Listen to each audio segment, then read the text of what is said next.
வணக்கம். திருநெல்வேலியில் தமிழ்நாட்டின் சிறந்த பெண் குழந்தை 2025 விருது பெற்ற புஷ்பலதா வித்யா மந்திர் பள்ளி மாணவி மு. சூடாமணி மற்றும் சதுரங்கத்தில் நோபல் உலக சாதனை படைத்த மாணவன் பரத்குமார் ஆகியோரை திருநெல்வேலி மாவட்ட காவல் கண்காணிப்பாளர் டாக்டர் வி. பிரசன்னகுமார் IPS அவர்கள் நேரில் அழைத்து பாராட்டினார்.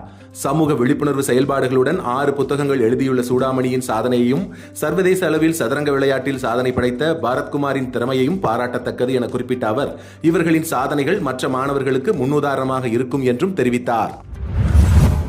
திருநெல்வேலி மாவட்டம் வீரவநல்லூர் காவல் நிலைய சரகத்திற்குட்பட்ட பகுதியில் கடந்த 2008ஆம் ஆண்டு திருட்டு வழக்கில் ஈடுபட்ட சிவலப்பேரியை சேர்ந்த 47 வயதான முத்து என்பவர் கைது செய்யப்பட்டு ஜாமீனில் வெளிவந்தார். மேற்படி எதிரி நீதிமன்ற விசாரணைக்கு கடந்த 4.5 மாதமாக ஆஜராகாமல் தலைமறைவாக இருந்து வந்ததால் முத்துவிற்கு சேரன் மகாதேவி குற்றவியல் நீதிமன்றத்தில் பிடியாணை பிறப்பித்திருந்தது. மேற்படி எதிரியை வீரவநல்லூர் காவல்துறையினர் தேடி வந்த நிலையில் இன்று அவரை கைது செய்து நீதிமன்றத்தில் ஆஜர்படுத்தினர்.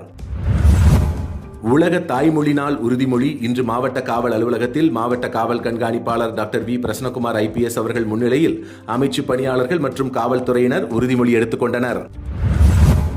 திருநெல்வேலி மாவட்டம் வள்ளியூர் காவல் நிலைய சரகத்திற்குட்பட்ட பகுதியில் வடக்கு இளைய நயினார்குளத்தை சேர்ந்த 45 வயதான மகராஜன் என்பவர் அரசால் தடை செய்யப்பட்ட மனித உயிருக்கு தீங்கு விளைவிக்கக்கூடிய 600 கிராம் புகையிலை பொருட்களை விற்பனைக்காக பதுக்கி வைத்திருந்ததால் வள்ளியூர் காவல்துறையினர் மகராஜனை நேற்று கைது செய்து அவரிடமிருந்து புகையிலை பொருட்களை பறிமுதல் செய்தனர்.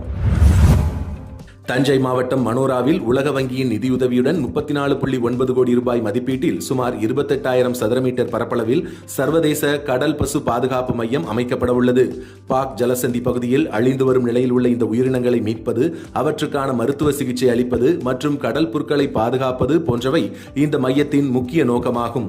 மேலும் இந்த மையத்தில் கடல் பசுக்களின் வடிவிலேயே பிரதான கட்டிடம், அருங்காட்சியகம், ஆழ்கடல் சுரங்க மீன் காட்சியகம் மற்றும் ஆராய்ச்சி கூடங்களும் இடம்பெற உள்ளன. சமீபத்திய கணக்கெடுப்பின்படி தமிழ்நாடு கடற்கரை பகுதிகளில் சுமார் 270 கடல் பசுக்கள் இருப்பது உறுதி செய்யப்பட்டுள்ளது.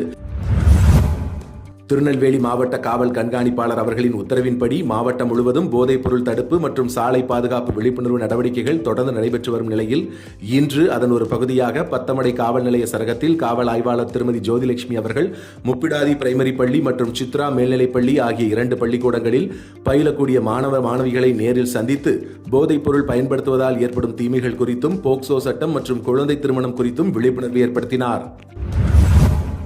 உங்கள் பகுதிகளில் நடக்கும் செய்திகளையும் எங்களுக்கு அனுப்பலாம். திரையில் தெரியும் நம்பருக்கு வீடியோவாகவோ புகைப்படமாகவோ அனுப்பி அந்த செய்தி பற்றிய தகவலையும் பகிரவும். மீண்டும் நாளை செய்திகளில் சந்திப்போம். இந்த வீடியோ பிடிச்சிருந்தா லைக் பண்ணுங்க, கமெண்ட் பண்ணுங்க, உங்க நண்பர்களோட ஷேர் பண்ணுங்க.